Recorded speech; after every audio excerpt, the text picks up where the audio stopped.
welcome to our video series. I'm Lori Somekh. I'm the founder of the elder law firm of Somekh and Associates in Eastern Queens. What we're going to talk about is some crucial information about long-term care and Medicaid and why it's so important to you. To outline what we'll discuss here, I'm going to give you some long-term care facts. I'll talk about some of the myths and truths about long-term care and Medicaid, and then I want to talk about what I call the top 8 mistakes people often make in this area. First of all, what is Medicaid planning? Medicaid planning is a set of techniques used to protect your assets from long-term care or nursing home costs. Let me introduce you to Mary.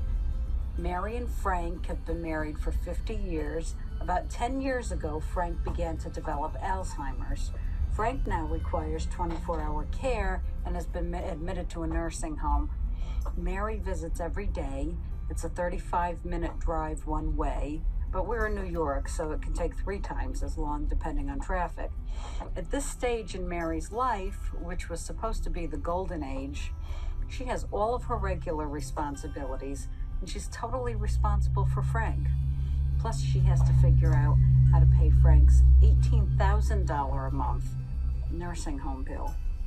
She has the daunting responsibility of not only dealing with Frank's care, but also figuring out how to pay the cost of the care. What is the cost of nursing home care? In New York, the metropolitan area, the typical cost of nursing home care is about $18,000 a month. This is a description of my typical client. Medicaid planning is about relieving the stress that's caused by having a family member in a nursing home or a rehab. It's about figuring out how to pay for Frank's care. Our area of expertise is helping you plan for this expense. That's what the term Medicaid planning means.